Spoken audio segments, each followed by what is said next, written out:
When ने यज्ञ आदि सब कुछ बंद करा दिए। ऋषियों ने समझाया बिना धर्म के राष्ट्र नहीं चल सकता। न माना तो फिर ऋषियों ने इसको मारने का विचार बनाया, लेकिन भागवत में लिखा है अपने पापों से ये स्वतः ही मर गया। जब तक मारने के लिए जा रहे थे अपने आप ही धराशायी हो गया। और फिर इसकी भुजाओं का मंथन हुआ है, फिर इसकी दाहिनी भुजा से पृथु महाराज का प्राकट्य हुआ है। बोलिए पृथु महाराज की जय। ये पृथु महाराज भगवान के अवतार हैं। उसकी भुजा के मंथन से पृथु जी का अवतार हुआ और उनका विवाह लक्ष्मी अवतार अर्ची के साथ हुआ है। प्रेम से कहिए श्री राधे।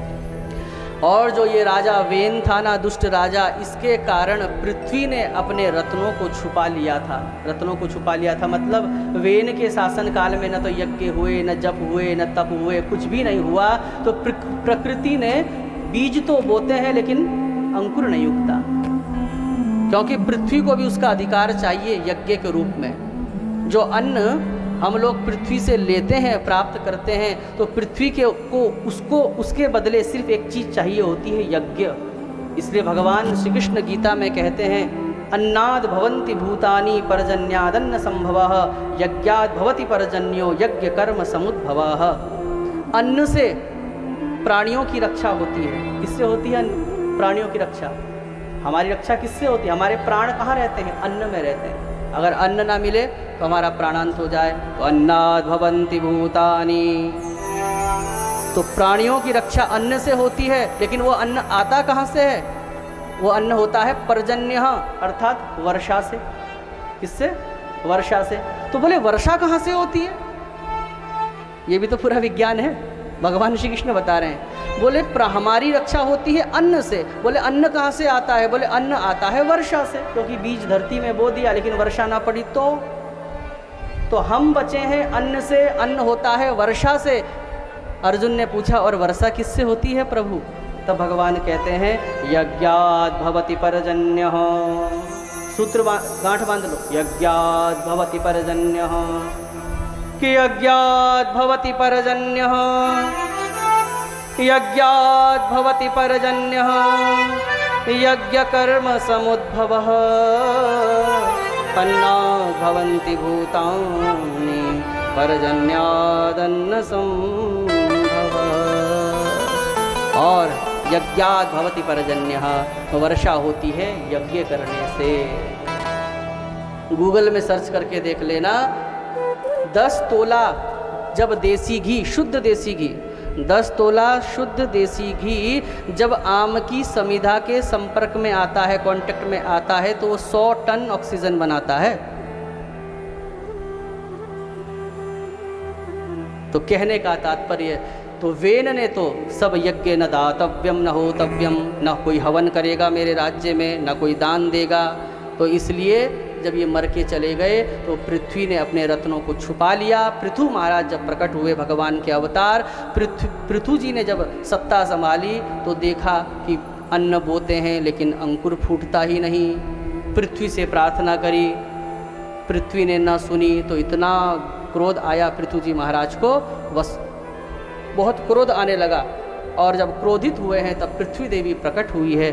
तब कहा है कि वेन की दुष्टता के कारण मैंने अपने रत्नों को छिपा लिया है। और फिर पृथु जी महाराज ने बहुत यज्ञ आदि कराए हैं और पुनः पृथ्वी को उसकी गुणवत्ता प्राप्त हुई और फिर बहुत सारी संपदाएं पृथ्वी ने प्रकट की है। तो ध्यान से सुनना, पृथु महाराज ने फिर पृथ्वी को पुनः उसका गौरव प्रदान करा। इसीलिए पृथु जी महाराज के कारण इस धरती का नाम पृथ्वी पड़ा।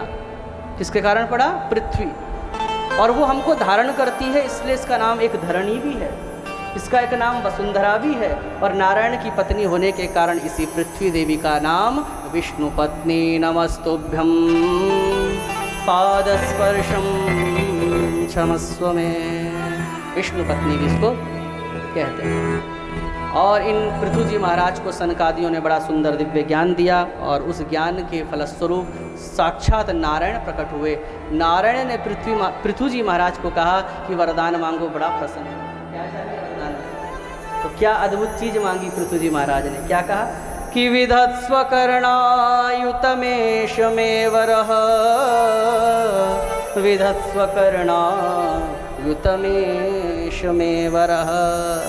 हे प्रभु, अगर आप मुझ पर प्रसन्न हैं तो आप इतनी कृपा कीजिए कि मेरे 10,000 कान हो जाएं। भगवान मुस्कुराने लगे, 10,000 कान, इतना बड़ा तो तुम्हारा शरीर भी नहीं है, पूरे शरीर में कान ही कान हो जाएंगे, लोग डर के मारे भागेंगे तुम्हें देखकर। तो पृथु जी ने कहा, नहीं नहीं प्रभु, मैं हर अंग में कान नहीं मांग रहा हूँ, मैं कहना चाहता हूँ कि आप इन्हीं 2 कानों में 10,000 कानों का बल, 10,000 कानों की शक्ति, 10,000 कानों का सामर्थ्य प्रदान कर दें। भगवान फिर चक्कर में पड़ गए।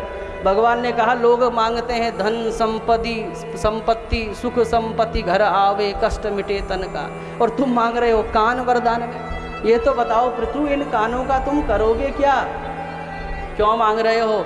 तब पृथु जी महाराज ने कहा कि हे प्रभु, इन दोनों कानों से आपकी कथा सुन सुनकर मैं अघाता नहीं हूँ। आपकी कथा इतनी प्रिय है और आपकी कथा इतनी अनंत है। न अंत इति अनंत, जिसका कोई अंत ना हो उसको अनंत कहते हैं। हरि अनंत हरि कथा अनंता, कहीं सुनहि बहु विधि बहु संता। हरि अनंत है, उनकी कथा अनंत है, तो इसलिए हे प्रभु, तो उस अनंत हरि की कथा सुनने के लिए कान भी तो अनंत होने चाहिए। इसलिए इन्हीं मेरे 2 कानों में आप 10,000 कानों का बल सामर्थ्य प्रदान कर दें। तथास्तु। तो ऐसे पृथु जी महाराज, इन पृथु जी महाराज के वंश में आगे चलकर प्राचीन बरही हुए हैं। इन प्राचीन बरही के प्रचेतागण हुए हैं। ये जो प्राचीन बरही हुए हैं, एक बार की बात है, नारद जी नारायण नारायण नारायण नारायण करते करते इनके आंगन में आ गए। प्राचीन बरही के जब आंगन में आए, क्यों आए? क्योंकि बड़ा सुंदर यज्ञ चल रहा था। नारद जी को यज्ञ से उठने वाला जो धुआं होता है उसकी खुशबू जब पहुंची तो भगवान नारायण ने सोचा कि चलो जरा यज्ञ का दर्शन करके आऊं, क्योंकि यज्ञ तो नारायण का ही स्वरूप होता है। इसलिए यज्ञ करने के बाद हम क्या जयकारा लगाते हैं कि बोलिए यज्ञ नारायण भगवान की जय। यज्ञ को नारायण का स्वरूप कहा गया है। नारद जी ने कहा चलो देख कर आऊँ। नीचे आए हैं तो बड़ा अच्छा लगा प्राचीन बरहियों का वो यज्ञ देखकर। लेकिन जब दर्शन कर रहे थे तो दर्शन करते करते देखा कि आंगन में उधर पूरे भेड़ बकरी मुर्गे झोटे सब बंधे हुए थे, असंख्य बंधे हुए थे। नारद जी ने कहा यज्ञ तो बड़ा जोरदार किया है, लेकिन मुझे बात समझ नहीं आ रही है कि ये बकरे बकरे क्यों बंधे हैं। तब प्राचीन बरही ने कहा कि यज्ञ के बाद बलि का प्रावधान है, इसलिए मैं इन बलि को नारायण को प्रदत्त करके यज्ञ के बाद भगवान को प्रसन्न करना चाहता हूँ। नारद जी खिलखिलाकर हंसने लगे और नारद जी ने कहा वो देखो ऊपर आकाश की ओर। देखा प्राचीन बरहियों ने आकाश की ओर, तो क्या देखते हैं, जिन जिन पशुओं की वो बलि दे चुके थे वो बड़ी बड़ी आंखें फाड़ फाड़ कर, बड़ा बड़ा मुंह फाड़ कर, बड़ी बड़ी दाढ़ों के साथ घूर घूर कर उन प्राचीन बरहियों को देख रहे हैं कि तुमने हमको मारा, तुम ऊपर आओ फिर हम तुमको मारेंगे। ये क्रम चलता रहेगा, तू मुझे मार मैं तुझे मारूं। इसलिए आज हमने जिसको मारा है अवश्यमेव भोक्तव्यम कृतम कर्म शुभाशुभम। भागवत का सूत्र हमको एक मच्छर मारने की भी अनुमति नहीं देता। अभी आप पंचम स्कंद ही चल रहा है, अभी जब आप नरकों का वर्णन श्रवण करेंगे तो उसके अंतर्गत सुखदेव जी महाराज कहते हैं जो अपने जुओं को मारता है, जो खटमल को मारता है, जो मच्छर को मारता है, तेषाम यमानुचराः कुंभिपाक नरके तप्त तैले उपरंधयन्ति। उसको यमराज के दूध घसीटते हुए ले जाते हैं और तप्त तैले उपरंधयन्ति, खौलते हुए तेल में उसको डाल देते हैं, पकौड़ी की तरह वो फूल जाता है। और धन्य है हमारा सनातन धर्म, हम सनातन धर्म के अनुयायी हैं कहते हैं अपने को, लेकिन आजकल सबके घर में मच्छर मारने के लिए वो बैडमिंटन सा चला हुआ है, बैटरी वाला। दुकानदार बैठ के यही करते रहते हैं। जो शास्त्र हमको एक मच्छर मारने की अनुमति नहीं देता, कल्पना कीजिए वो हमको मांस खाने की अनुमति कैसे दे सकता है। तो नारद जी ने पुरंजनोपाख्यान के माध्यम से, एक दृष्टांत के माध्यम से प्राचीन बरहियों को समझाया। तो फिर प्राचीन बरहियों ने कहा तो फिर ये मांस की परंपरा किसने चलाई, हम आपसे ये पूछना चाहते हैं। तो फिर बताया कि धूर्तहि प्रवर्तितं यज्ञहि प्रमाण दे रहा हूँ आपको, मांस की बलि देनी चाहिए कि नहीं देनी चाहिए। महाभारत क्या कह रहा है कि ये बलि की परंपरा किसने चलाई कि धूर्त ही प्रवर्तितम यज्ञैः नैतद् वेदेषु कथ्यते, धूर्त ही प्रवर्तितम यज्ञैः। बोले एतद वेदेषु न कथ्यते, बलि का कोई प्रावधान वेद में नहीं है, उसके अर्थ का अनर्थ लगाया गया है। वहाँ पर जो बात लिखी है किसी अन्य अर्थ में लिखी थी, लेकिन लोगों ने उसको कुछ अन्य अर्थ में ले लिया है। बोले धूर्त ही प्रवर्तितम यज्ञ ही, जो धूर्त लोग हैं उन्होंने अपनी जिह्वा के स्वाद की पूर्ति करने के लिए बलि का प्रावधान बनाया है। प्रेम से कही श्री राधे। तो प्राचीन बलियों का प्रसंग श्रवण किया। उसके बाद पंचम स्कंद आता है। पंचम स्कंद में मनु जी महाराज के दूसरे पुत्र प्रियव्रत का चरित्र सुनाया गया है। प्रियव्रत जिसका संकल्प अच्छा हो, तो एक दिन ये प्रियव्रत बैठे बैठे सोच रहे थे कि रात क्यों हो जाती है, काश दिन ही दिन बना रहे तो माताओं को चिंता भी नहीं होगी, क्योंकि माताएं कथा सुनती हैं और कथा जब विलम्ब हो जाती है तो थोड़ी सी छटपटाहट तो होती है। वो तो बेचारी भक्ति में लीन होती है, पीछे भी देखती रहती हैं अंधेरा कितना हुआ, लेकिन फिर भी सोचती हैं कि थोड़ी देर में तो व्यास जी छोड़ ही देंगे, अब तो छोड़ ही देंगे, लेकिन व्यास जी है कि छोड़ने को राजी नहीं। और बैठी बैठी बेचारी घर के बारे में भी सोचती हैं कि घर भी जाना है, कहीं पति नाराज ना हो जाए, भोजन भी बनाना है। माताएं वास्तव में धर्म स्वरूपिणी होती हैं, क्योंकि देखिए समझ नहीं आता मुझे कि माताएं इतना मैनेज कैसे करती हैं। सुबह जल्दी उठती हैं, घर का नाश्ता आदि सब कुछ बनाती हैं, बच्चों को तैयार करके स्कूल आदि भी भेजती हैं, पतियों को भी तैयार करती हैं, पतियों के लिए भी सारी व्यवस्थाएं बनाती हैं, और दोपहर का खाना भी बनाती हैं, कपड़े भी धोती हैं। इतना सब कुछ करने के बाद में आप कथा में भी कैसे समय निकाल लेते हो, और कथा विलम्ब से हो जाए उसके बाद घर जाकर आपको रोटी भी बनानी होती है। तो आपके अंदर वास्तव में इतना सामर्थ्य है। पुरुष तो एक दो ही काम कर सकता है, लेकिन आप जगत जननी जगदम्बा हैं। आपको आपके अंदर भगवान ने वो शक्ति दी है कि आप कई कार्यों को करने की सामर्थ्य रखती हैं। और मुझे लगता है इसीलिए नारायण को मंदिर में 4 हाथ में दिखाया। पुरुष हैं नारायण, नारायण पुरुष को 4 हाथ में दिखाया, और जगत जननी जगदम्बा स्त्री को 8 हाथ में दिखाया। अर्थात पुरुष से जो दुगना काम करने की सामर्थ्य रखती हो उसी को स्त्री कहते हैं। इसीलिए आपको शक्ति कहा है, शक्ति है। ऐसा त्यागमय जीवन, इसीलिए शास्त्रकारों ने, इसीलिए मनुस्मृति ने चीख चीख कर कह दिया, नार्यस्तु यत्र पूज्यन्ते रमन्ते तत्र देवता। जहाँ पर नारी का सम्मान होता है वहीं पर देवता का वास होता है। यहाँ पर नारी का अनादर होता है, तत्क्षण उस गृहस्थ को, उसके यहाँ लक्ष्मी उसको छोड़कर चली जाती है। प्रेम से कहिए श्री राधे।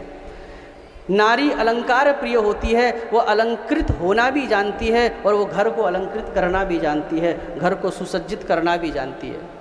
इसलिए नारी के अंदर एक स्वभाव होता है घर को अलंकृत करने का, सुसज्जित करने का। इसीलिए महाभारत में ये भी साथ साथ कह दिया कि जो स्त्री अपने घर को अस्त व्यस्त रखती है और टूटे हुए बर्तन हो, फूटे हुए बर्तन घर में हो, तो महाभारत ये भी कहता है कि उस घर से लक्ष्मी का वास नहीं होता। जो घर में, महाभारत में ये भी लिखा है, जो अपने घर में रात्रि के जूठे बर्तन छोड़ देते हैं। मैं आपको लग रहा होगा कि मैं अपनी तरफ से बता रहा हूँ, तो देखो मैं आपको प्रमाण भी बता देता हूँ शास्त्रों का। महाभारत क्या कह रहा है? प्रकीर्णम भाजनम यत्र भिन्न भाण्ड मथासनम योषितश्चैव हन्यन्ते कस्मलोपहते गृहे देवताः पितरश्चैव उत्सवे पर्वणीषु वा निराशः प्रतिगच्छन्ति कस्मलोपहताद् गृहात्। अर्थ क्या है इसका? ये महाभारत का श्लोक है, अनुशासन पर्व का। बोले जिस घर में स्त्री के द्वारा बर्तन इधर उधर पड़े हुए हों, बिखरे पड़े हों, बर्तन फूटे हों, आसन फटे हों, वह घर पाप के कारण दूषित हो जाता है, और उस घर की पूजा देवता और पितर कभी स्वीकार नहीं करते। महाभारत का ही दूसरा श्लोक है, भिन्न भाण्डे कलिम प्राहु खट्वायाम तु धनक्षयः। ये भी महाभारत का श्लोक है। बोले घर में फूटे बर्तन और टूटी खाट नहीं रखनी चाहिए। फूटे बर्तन में कलयुग का निवास होता है और टूटी खाट से धन की हानि होती है। इस प्रकार से कई चीज़ें महाभारत में लिखी गई हैं। तो इसलिए स्त्री खुद भी अलंकृत होना पसंद करती है और घर को भी अलंकृत करती है। तो ऐसी स्त्री हमेशा सौभाग्यवती स्त्री के रूप में लक्ष्मी स्वरूपिणी कही जाती है। तो प्रियव्रत जो महाराज हैं, इनके मन में एक दिन विचार आया कि अगर रात हो ना, दिन ही दिन बना रहे, तो ये माताएं बिना किसी चिंता के कितने लंबे समय तक कथा सुन सकती हैं। मैं ऐसा करता हूं कि ऐसी कुछ व्यवस्था करता हूं कि दिन ही दिन बना रहे, रात्रि हो ही ना। इन्होंने संकल्प लिया कि अहम ज्योतिर्मयेन रथेन रजनीम अपि दिनम करिष्यामि। मैं अपने दिव्य ज्योतिर्मय रथ को सूर्य के साथ इस प्रकार से चलाऊंगा कि दिन ही दिन बना रहेगा, रात्रि होगी नहीं। सामर्थ्य था इनके पास, ऐसा ही हुआ। 7 दिन हो गए, दिन ही दिन बना रहा, रात्रि हुई ही नहीं। तभी ब्रह्मा जी आए, फटकार लगाई, बोले सृष्टि की व्यवस्था में किसी भी प्रकार का व्यवधान मत करो। सृष्टि की व्यवस्था में तो हमको सहयोग करना चाहिए माताओं, उसकी व्यवस्था में हमको कभी भी असहयोग नहीं करना चाहिए। अगर सहयोग ना कर सके तो कम से कम दूषित तो ना करें सृष्टि को। इसीलिए मैं बार बार व्यासपीठ से, मंच से कहता हूँ कि वैसे तो वृक्षारोपण करके पृथ्वी को सजाएं, अलंकृत करें, लेकिन पृथ्वी कहती है कि अगर तुम मुझे अलंकृत नहीं करते, अगर तुम वृक्ष नहीं लगाते, कोई बात नहीं, वृक्ष तो मैं स्वतः ही लगा लूँगी, लेकिन तुम कम से कम वृक्षों को काटो तो मत, क्योंकि प्रकृति स्वयं वृक्षारोपण करती है। आप ध्यान से सुनना, बरसात के समय में उन पहाड़ों में किसने पेड़ लगाए? जिस पहाड़ में कोई चढ़ भी नहीं सकता, उन कठोर पहाड़ों में किसने उनको पानी डाला? परमात्मा ने, प्रकृति ने स्वयं वृक्ष लगाए हैं। बड़े बड़े जो 24 आवर्स 24 घंटा जो ऑक्सीजन छोड़ते हैं, पीपल के पेड़ को, जो इतना अमूल्य है, भगवान को हमारी कितनी चिंता है कि कहीं ऑक्सीजन की कमी ना हो जाए। ऑक्सीजन के कारण कोरोना में कैसे लोग परेशान रहे। एक सिलेंडर ऑक्सीजन का जो 1500 में मिलता है, 50-50 हज़ार तक बिके। तो जब चीज़ हमें सुलभ होती है, हम उसकी वैल्यू नहीं समझते। जो ऑक्सीजन हमको पेड़ सहजता से प्रदान कर रहे हैं, हमको उसकी वैल्यू नहीं पता, लेकिन जिस दिन बीमार पड़ जाएंगे और जब ऑक्सीजन लगाना पड़ेगा, तब पता चलेगा कि ऑक्सीजन का चार्ज कितना बनता है। अभी तो फ्री में मिल रहा है ना। अगर प्रकृति के प्रति कृतज्ञता का भाव नहीं होगा, वो भी नरकगामी होता है। जिसने हमारे लिए कुछ किया है, सनातन धर्म ये कहता है कि जिसने आपको कुछ दिया है, तुम उसके प्रति कृतज्ञ हो जाओ, तुम उसके प्रति नतमस्तक हो जाओ। सूर्य को माताओं नहीं चाहिए हमारा एक लोटा जल। आप जरा गौर से सोचिए कि सूर्य हमारे जल को, एक लोटा जल को लेकर क्या करेगा?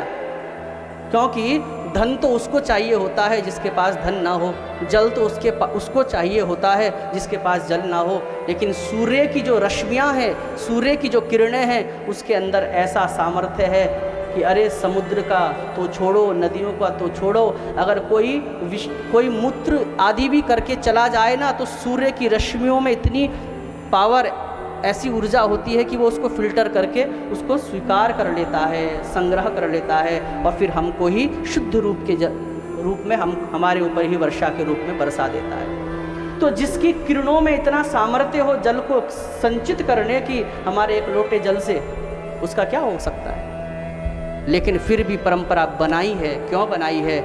एक तो जिसने हमारे लिए कुछ किया है, सूर्य प्रतिदिन हमारे लिए उदित होते हैं।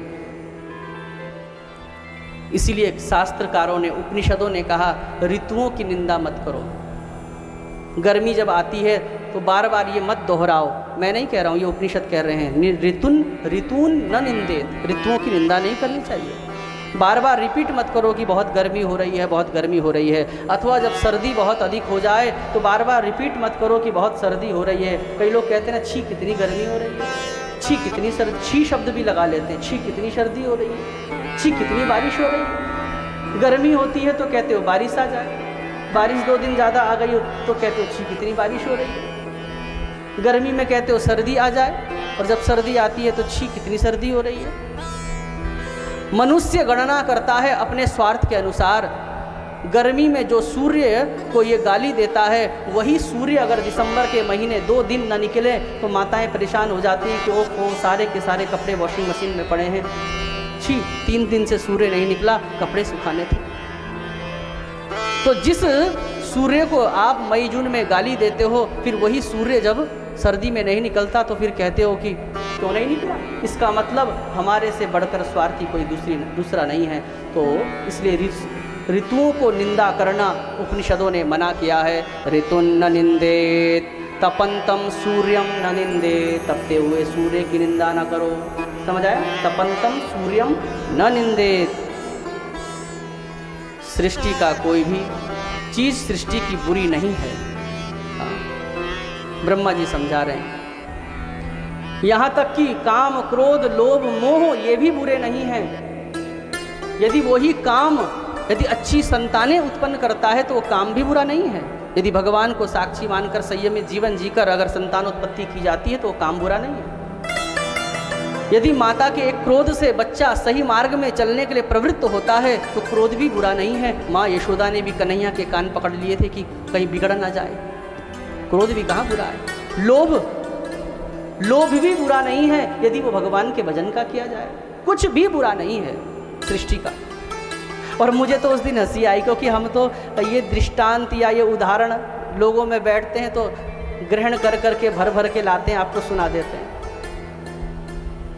तो एक डॉक्टर गोगिया ग्रोवर हैं, CMI के डॉक्टर हैं, उनका पर्सनल क्लिनिक भी है यहाँ रिस्पना पुल के पास में।